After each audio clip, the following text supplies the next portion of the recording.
Jó capítulo 31. Fiz aliança com os meus olhos, como pois os fixaria numa virgem?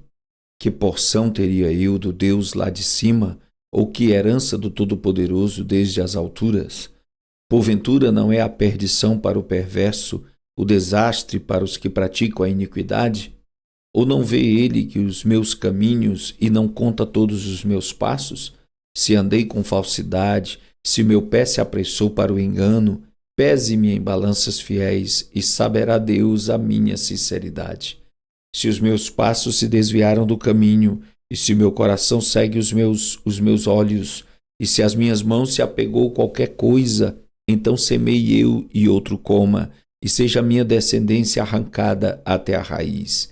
Se o meu coração se deixou seduzir por uma mulher, ou se eu armei traições à porta do meu próximo, então moa minha mulher para outro, e outros se encurvem sobre ela, porque é uma infâmia, e é delito pertencente aos juízes, porque é fogo que consome até a perdição e desarraigaria toda a minha renda.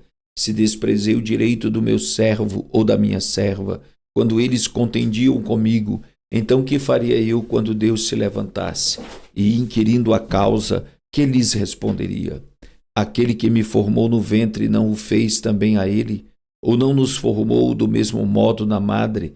Se retive os que os pobres desejavam, ou fiz desfalecer os olhos da viúva, ou se sozinho comi o meu bocado e o órfão não comeu dele, porque desde a minha mocidade cresceu comigo como com seu pai, e fui o guia da viúva desde o ventre de minha mãe. Se alguém vi perecer por falta de roupa, e ao necessitado por não ter coberta, se os seus lombos não me abençoaram, se ele não se aquentava com as peles dos meus cordeiros, se eu levantei a minha mão contra o órfão, porquanto na porta via a minha ajuda, então caia do ombro a minha espádua e separe-se-me o meu braço do osso, porque o castigo de Deus era para mim um assombro e eu não podia suportar a sua grandeza. Se no ouro pus a minha esperança, ou disse ao ouro fino, tu és a minha confiança, se me alegrei de que era muito a minha riqueza e de que a minha mão tinha alcançado muito, se olhei para o sol quando resplandecia, ou para a lua caminhando gloriosa, e o meu coração se deixou enganar em oculto, e a minha boca beijou a minha mão, também isto seria delito à punição de juízes, pois assim negaria a Deus que está lá em cima. Se me alegrei da desgraça do que me tem ódio, e se exultei quando o mal o atingiu, também não deixei pecar a minha boca desejando a sua morte com maldição. Se a gente da minha tenda não disse, quem nos dará da sua carne, nunca nos fartaríamos dela. O estrangeiro não passava a noite na rua, as minhas portas abria ao viajante. Se como Adão encobria as minhas transgressões, ocultando o meu delito no meu seio, porque eu temia a grande multidão e o desprezo das famílias me apavorava, e eu me calei e não saí da porta. Quem me dera um que me ouvisse. Eis que o meu desejo é que o Todo-Poderoso me responda e que o meu adversário escreva um livro. Por certo que o levaria sobre o meu ombro, sobre mim o ataria por coroa. O número dos meus passos lhe mostraria, como príncipe me chegaria a ele, se a minha terra clamar contra mim, e se meus sucos juntamente chorarem. Se comi os seus frutos sem dinheiro, e sufoquei a alma dos seus donos, por trigo me produza cardos, e por cevada joio. Acabaram-se as palavras de Jó. Jó capítulo 32. Então aqueles 3 homens cessaram de responder a Jó, porque era justo aos seus próprios olhos. E acendeu-se a ira de Eliú, filho de Baraquel, o Buzita, da família de Irão. Contra Jó se acendeu a sua ira, porque se justificava a si mesmo mais do que a Deus. Também a sua ira se acendeu contra os seus amigos, seus 3 amigos, porque não achando o que responder, todavia condenavam a Jó. Eliú, porém, esperou para falar a Jó, porquanto tinham mais idade do que ele. Vendo, pois, Eliú, que já não havia resposta na boca daqueles 3 homens, a sua ira se acendeu.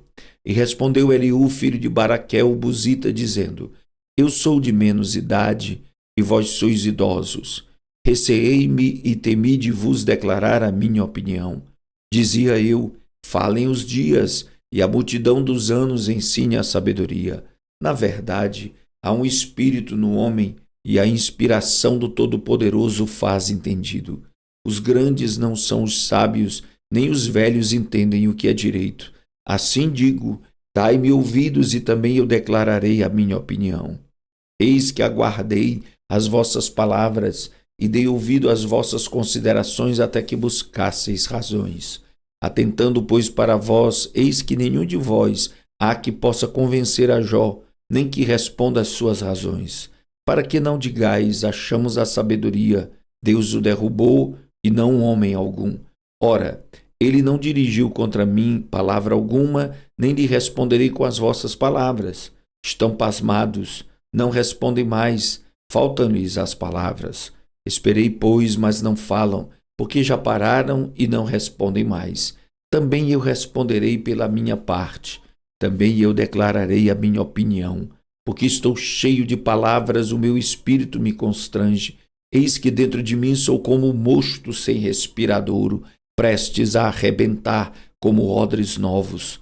Falarei para que ache alívio, abrirei os meus lábios e responderei.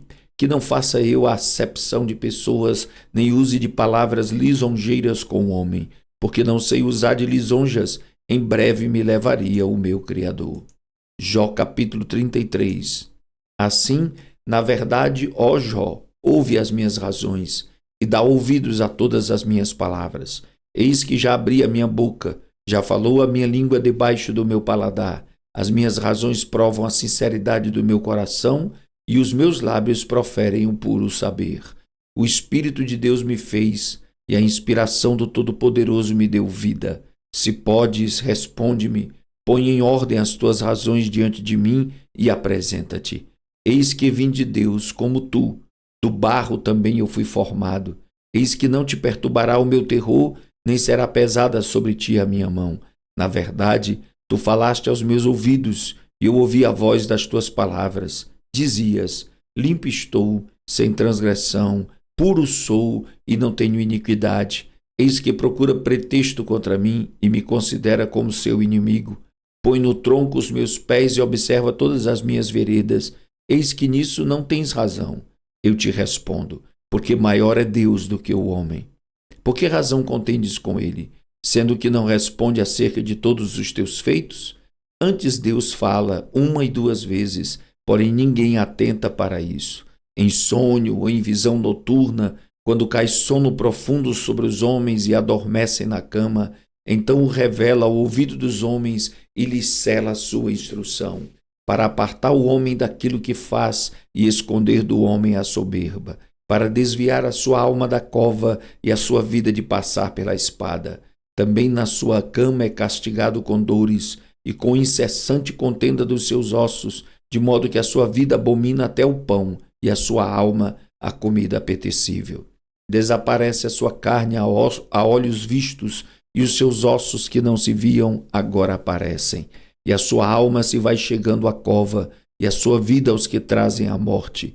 Se com ele, pois, houver um mensageiro, um intérprete, um entre milhares, para declarar ao homem a sua retidão, então terá misericórdia dele e lhe dirá: livra-o, para que não desça a cova, já achei resgate. Sua carne se reverdecerá mais do que era na mocidade, e tornará os dias da sua juventude. Deveras orará a Deus, o qual se agradará dele, e verá a sua face com júbilo, e restituirá ao homem a sua justiça. Olhará para os homens e dirá: pequei e perverti o direito, o que de nada me aproveitou. Porém Deus livrou a minha alma de ir para a cova, e a minha vida verá a luz. Eis que tudo isto é obra de Deus, 2 e 3 vezes para com o homem, para desviar a sua alma da perdição e o iluminar com a luz dos viventes. Escuta, pois, ó Jó, ouve-me, cala-te e eu falarei. Se tens alguma coisa que dizer, responde-me, fala, porque desejo justificar-te. Se não, escuta-me tu, cala-te e ensinar-te-ei a sabedoria.